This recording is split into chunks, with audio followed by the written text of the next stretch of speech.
One of the most interesting IL discussions I've seen reverberates around how baryonyx will cope with Deinosuchus. But whilst we're here, I thought we might as well mention the other semi-aquatics and see how they can manage with the existence of an actual monster in Deinosuchus. In my personal opinion, Deinosuchus was added to Arima way too soon. I can see why they did add it, for marketing, but if we're honest, the addition of Deinosuchus has helped keep a lot of the game's playbase active, especially when considering prior update 6.5, 70 to 80% of server populations were just Deinosuchus players. Mainly because it's cool as hell, and it is one of the game's better made animals, so once again, we have to give the devs credit where it's due. They did a great job with Deinosuchus. As some people have said it's OP, I don't think it is with context. It can lunge things half its weight, and it's an 8-ton crocodile with one of the strongest bite forces of any animal ever. So it's gonna be pretty strong, especially when we look at the current roster. Even with update 6.5 releasing, they are mostly relatively small in comparison to the rest of the animals scheduled, so it's obvious the king of crocodilians is gonna have a good time. Just a quick fun fact for you guys, the biggest estimate we currently have of Deinosuchus hatchery is 15 tons. This animal would have been one of the biggest carnivores ever, potentially being able to live up to 100 years old, maybe even longer. It's even theorised that the biggest Deinosuchus specimens would have seen generations of dinosaurs pass by. How insanely cool is that? I love prehistory, man, it's so cool. Take me back. Anyway, onto why you are here. How will the semi-aquatics cope with Deinosuchus? Let's start with Bipiosaurus, since it is the only one we actually have right now. Currently, Bipiosaurus pretty much determines how contact between the two species ends. With its superior agility in water, and the fact it can jump onto nearby ledges, or just out of the water in general, it can avoid Deinosuchus if it knows it's there pretty easily.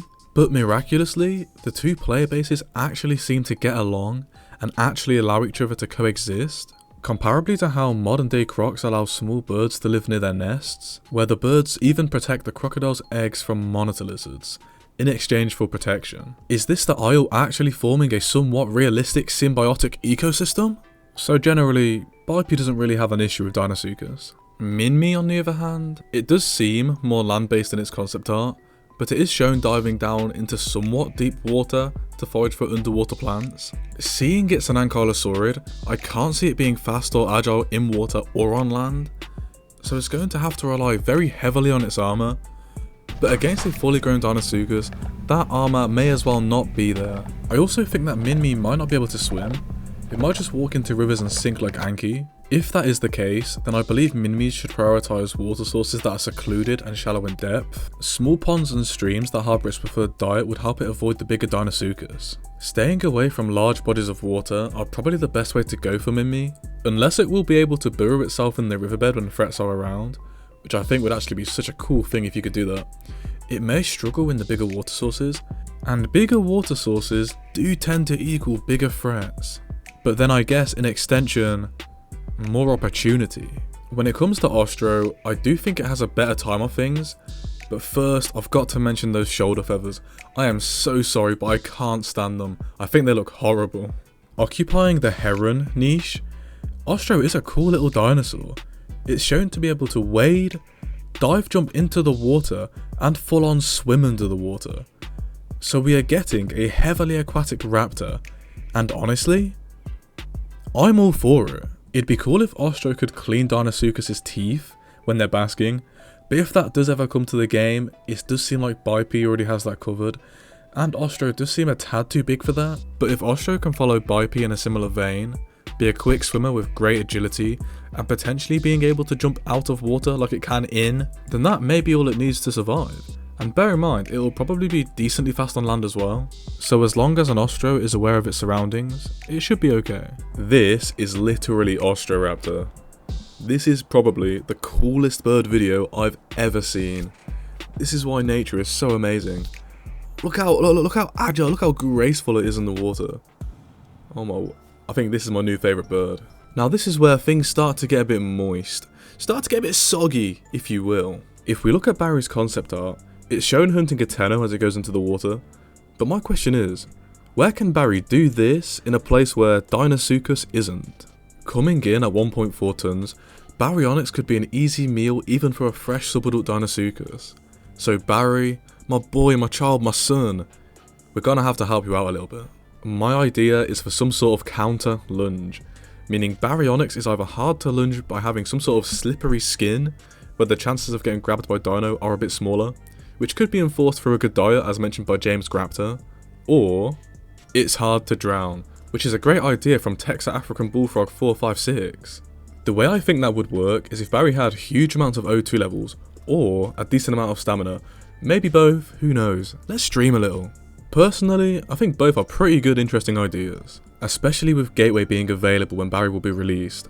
With it hopefully being decently fast, under approach from Deinosuchus, it could be able to run between water sources while avoiding predation from inland threats. Baryonyx to me should be the smart semi-aquatic that knows when to move on to pastures new. It's not going to stick around if it sees a Suchomimus encroaching on its territory. And what's it going to do if this thing rocks up on it? Talking of Suchomimus, Lord have mercy, what do we have here? I'll be doing an analysis of this at the end of the video if you're interested. Now we're getting a bit heavy, getting a bit obtuse. You know, we're wondering if we can take it, if we can manage the size of this thing. Coming in at 5.2 tons, Sucho towers over the other mid-tier carnivores, and it should be able to put a few of them in their place if need be, especially since its size allows it to be a more terrestrial dweller. It doesn't have to rely on water like Baryonyx does. Its size is decent enough security, most of the time. I believe to cope with Deinosuchus, Suchomimus may need to be able to punch up a little bit. Usually the herbivores are the ones doing the punching up in Ephrema, but in cases like this, I think it may be needed. And just to put into perspective on how deadly an adult Deinosuchus is, an adult could lunge an 80% grown Suchomimus without reply, if my maths holds up. Sucho is most likely going to be dealing some nasty bleed with those claws. But what does Deinosuchus have?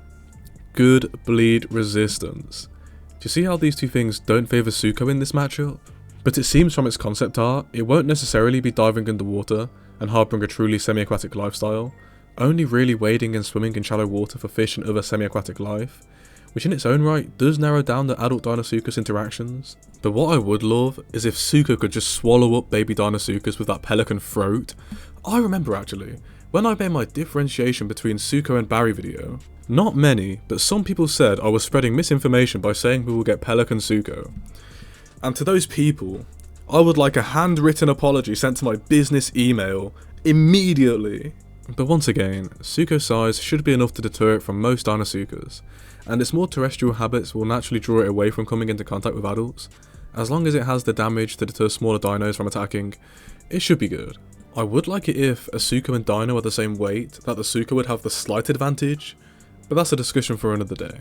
Every time I look at this concept art, something inside of me gets excited. Even the biggest Isle hater could agree that this is marvellous.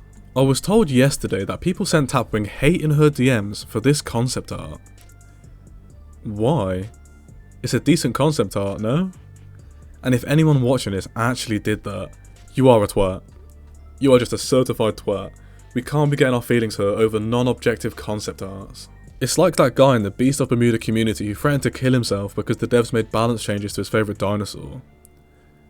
Like, come on. Weighing a whopping 7.4 tons, Deinosuchus is a beast to be reckoned with.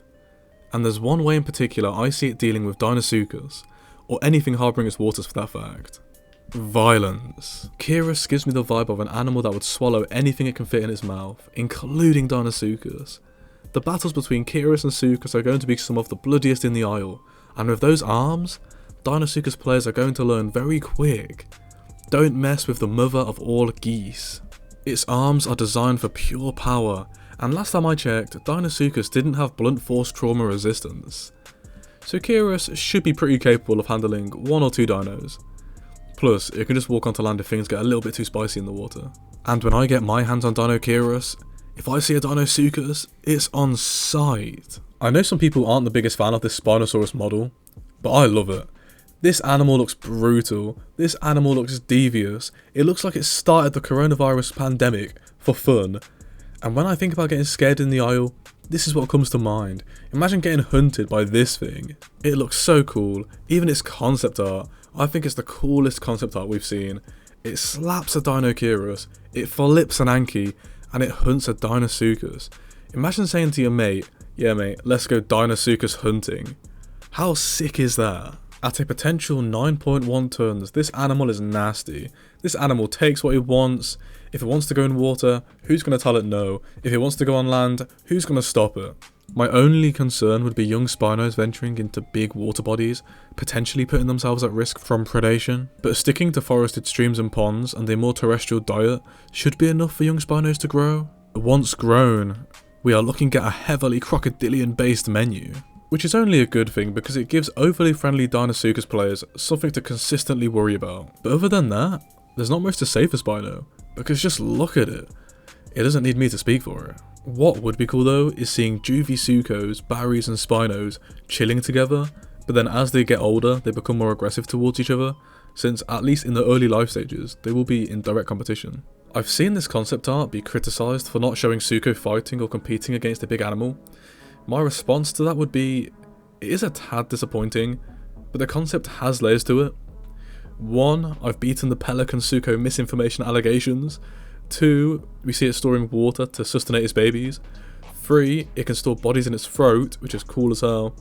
4, it can seemingly nest in mud pools.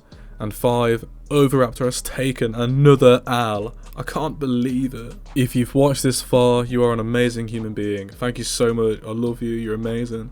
I hope you have a great day, night, evening, morning. Hope your pets are doing okay, your family, your friends, boyfriends, girlfriends, any potential love interests. And I hope you have a great day at work, school, uni, college, or a lazy day at home, mate. Have a good one. I'll see you in the next one.